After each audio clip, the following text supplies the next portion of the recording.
ঈদের খুতবা দেওয়ার সময় মুসল্লিদের প্রতি ইমামের মুখ করে দাঁড়ানো।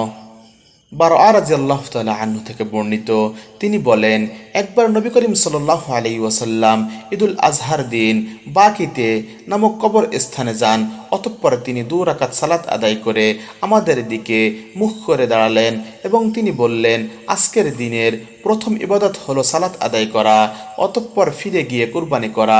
যে ব্যক্তি এরূপ করবে সে আমাদের নীতি অনুযায়ী কাজ করবে, আর যে এর পূর্বেই জবেহ করবে তাহলে তার জবেহ হবে এমন একটি কাজ যা সে নিজের পরিবারবর্গের জন্যই তাড়াতাড়ি করে ফেলেছে, এর সাথে কোরবানির কোনো সম্পর্ক নেই।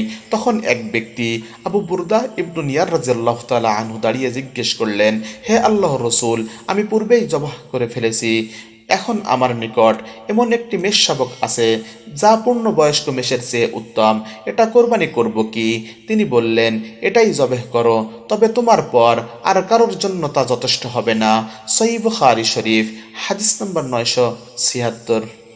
ঈদগাহে চিহ্ন রাখা। ইবনু আব্বাস রাদিয়াল্লাহু তাআলা আনহু থেকে বর্ণিত, তাকে জিজ্ঞেস করা হয়, আপনি কি নবী করিম সাল্লাল্লাহু আলাইহি ওয়াসাল্লামের সঙ্গে কখনো ঈদে উপস্থিত হয়েছেন? তিনি বললেন, হ্যাঁ। যদি তার নিকট আমার মর্যাদা না থাকতো তাহলে কম বয়সী হবার কারণে আমি ঈদে উপস্থিত হতে পারতাম না। তিনি বের হয়ে কাসির ইবনু সলাতের গৃহের নিকট স্থাপিত নিশানার নিকট এলেন এবং সালাত আদায় করলেন, অতঃপর খুতবা দিলেন। অতঃপর তিনি মহিলাগণের নিকট উপস্থিত হলেন। তখন তার সঙ্গে বিলাল রাদিয়াল্লাহু তাআলা আনহু ছিলেন। তিনি নারীদের উপদেশ দিলেন, নসিহত করলেন এবং দান সদকা করার জন্য নির্দেশ দিলেন। আমি তখন নারীদেরকে হতে বাড়িয়ে বিলাল রাদিয়াল্লাহু তাআলা আনহুর কাপড়ে দান সামগ্রী ফেলতে দেখলাম। অতঃপর তিনি এবং বিলাল রাদিয়াল্লাহু তাআলা আনহু নিজ বাড়ির দিকে চলে গেলেন। সহিহ বুখারী শরীফ, হাদিস নম্বর 977। ঈদের দিন নারীদের প্রতি ইমামের নসিহত করা। জাবির ইবনু আবদুল্লাহ রাদিয়াল্লাহু তাআলা আনহু থেকে বর্ণিত, নবী করিম সাল্লাল্লাহু আলাইহি ওয়াসাল্লাম ঈদুল ফিতরের দিন দাঁড়িয়ে সালাত আদায় করলেন, পরে খুতবা দিলেন। খুতবা শেষে নেমে নারীদের নিকট আসলেন এবং তাদের নসিহত করলেন।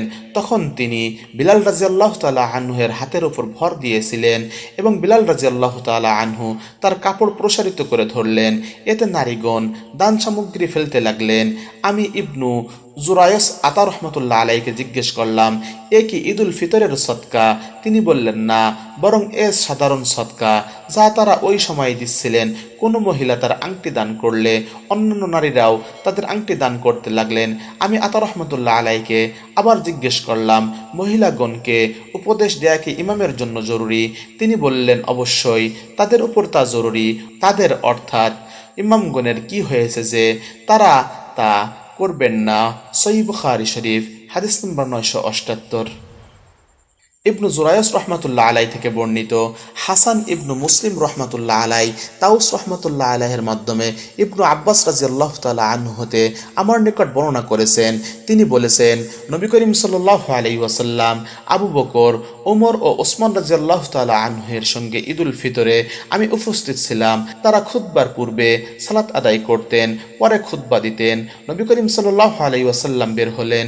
আমি যেন দেখতে পাচ্ছি তিনি হাতের ইঙ্গিতে লোকদের বসিয়ে দিচ্ছেন। তখন নবী করিম সাল্লাল্লাহু আলাইহি ওয়াসাল্লাম কোরআনের এ আয়াত পাঠ করলেন, হে নবী, যখন ইমানদার মহিলাগণ আপনার নিকট এ শর্তে বায়াত করতে আসেন, ইয়া আইয়ুহান নাবিয়্যু ইযা জাআকাল মুমিনাতু ইউবাইউনাকা, সূরা মুমতাহিনা। এ আয়াত শেষ করে নবী করিম সাল্লাল্লাহু আলাইহি ওয়াসাল্লাম তাদের জিজ্ঞেস করলেন, তোমরা এ বায়াতের উপর আসো? তাদের মধ্যে একজন মহিলা বলল, হ্যাঁ। সে ছাড়া আর কেউ এর জবাব দিল না। হাসান রহমতুল্লাহ আলাই জানেন না সে মহিলাকে। অতঃপর নবী করিম সাল্লাল্লাহু আলাইহি ওয়াসাল্লাম বললেন, তোমরা সদকা করো। সে সময় বিলাল রাদিয়াল্লাহু তাআলা আনহু তার কাপড় প্রসারিত করে বললেন, আমার মা বাপ আপনাদের জন্য কুরবান হোক, আসুন আপনারা দান করুন। তখন নারীগণ তাদের ছোট বড় আংটিগুলো বিলাল রাদিয়াল্লাহু তাআলা আনহুর কাপড়ের মধ্যে ফেলতে লাগলেন। আব্দুর রাজ্জাক রহমতুল্লাহ আলাই বলেন, বড় আংটি যা জাহিলি যুগে ব্যবহৃত হতো। সহিহ বুখারী শরীফ, হাদিস নম্বর 979।